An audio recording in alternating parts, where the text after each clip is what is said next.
గత 11 సంవత్సరాలుగా అగ్రిగోల్డ్ సమస్య బాధితులు అల్లాడుతుంటే ఏ ప్రభుత్వాలు స్పందించడం లేదని, 650 మంది మానసిక ఒత్తిళ్లతో ప్రాణాలు కోల్పోయారని AgriGold customers and agents welfare association రాష్ట్ర ప్రధాన కార్యదర్శి తిరుపతిరావు అన్నారు. డిసెంబర్ 3వ తేదీన విజయవాడ వేదికగా వేల సంఖ్యలో బాధితులతో ధర్నా చౌక్ దగ్గర ఆవేదన దీక్ష చేపడుతున్నామని, అందులో భాగంగా శనివారం సంతపేట సిపిఐ పార్టీ ఆఫీసులో ఆవేదన దీక్ష చేశారు.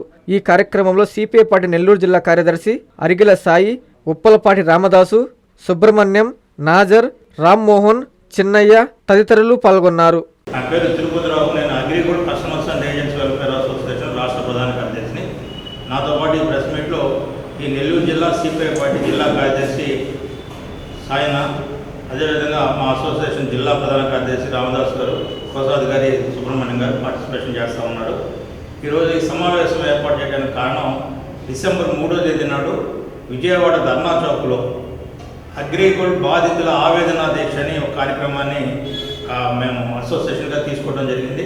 ఈ జిల్లాలో ఉన్నటువంటి అగ్రిగోల్డ్ బాధితులందరూ కూడా ఆ సమావేశానికి ఇచ్చేసి దాన్ని జయప్రదం చేయమని కోరడం కోసం ఈరోజు ప్రెస్ మీట్ పెట్టడం జరుగుతూ ఉంది.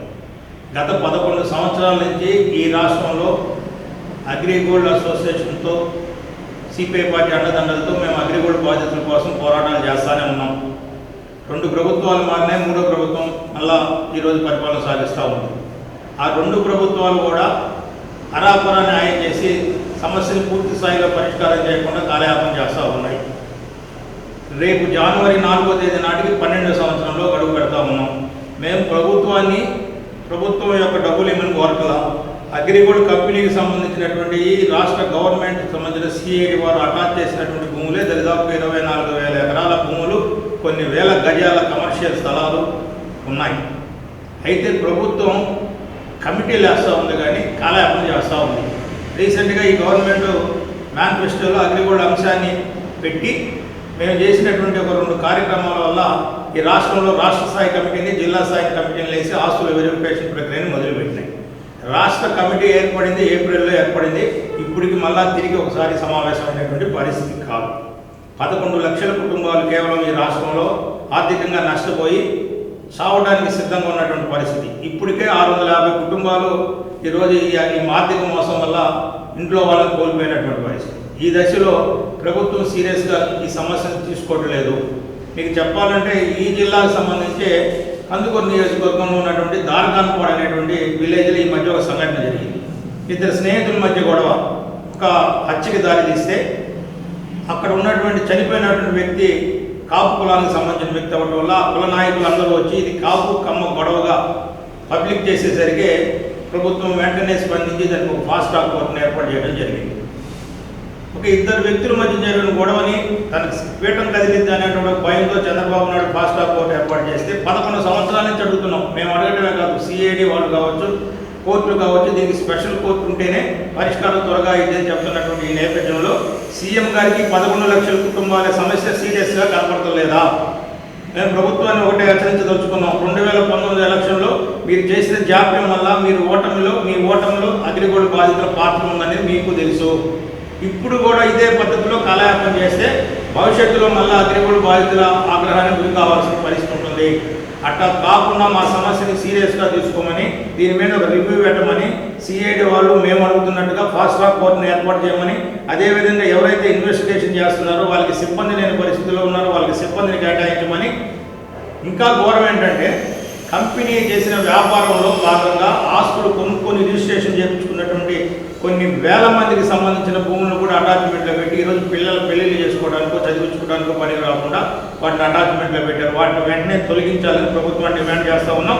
ఈ డిమాండ్ చేసే కార్యక్రమంలో ప్రభుత్వం నిద్రపోతున్నటువంటి ప్రభుత్వాన్ని నిద్ర లేపడం కోసం డిసెంబర్ 3వ తేదీ నాడు విజయవాడ ధర్నా చౌక్ కేంద్రంలో అగ్రిగోల్డ్ బాధితుల ఆవేదన దీక్షను జరుపుతున్నాం.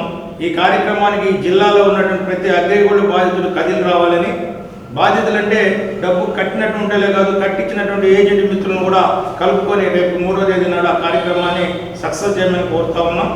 మాకు సిపిఐ పార్టీ గత 11 సంవత్సరాల నుంచి అండదండలతో ఉంది. రేపు జరిగే కార్యక్రమం కూడా సిపిఐ పార్టీ యొక్క అండదండలతో కార్యక్రమం చేస్తా ఉన్నాం. దాన్ని సక్సెస్ చేయమని అందరినీ కోరుకుంటా ఉన్నాం. ప్రభుత్వాన్ని అయితే సీరియస్గా తీసుకోమని అడుగుతా ఉన్నాం.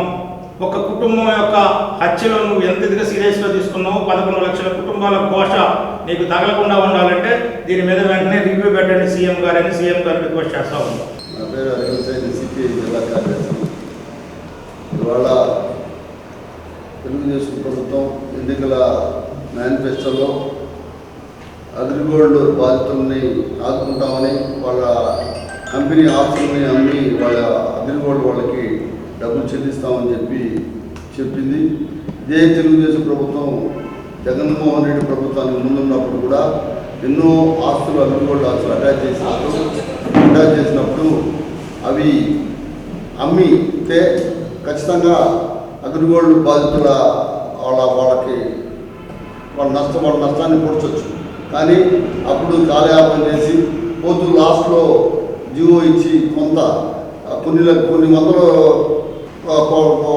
కోట్ల రూపాయలు వరకు ఇచ్చేటట్టుగా చేసి అది కూడా డబ్బులు ఇకపోతే తర్వాత జగన్మోహన్ రెడ్డి ప్రభుత్వం కొంత ఆ డబ్బులు ఆ జీవో ప్రకారం కొంత రిలీజ్ చేయడం జరిగింది. అది చాలా తక్కువైన విషయం. అది దాదాపు 11 లక్షల కుటుంబాలు ఈ యొక్క అగ్రిగోల్డ్ కంపెనీలో వాళ్ళ బాధితులుగా ఉండి వాళ్ళు 11 సంవత్సరాల నుంచి, అంటే 2026 జనవరికి పుష్కర కాలం అవుతుంది.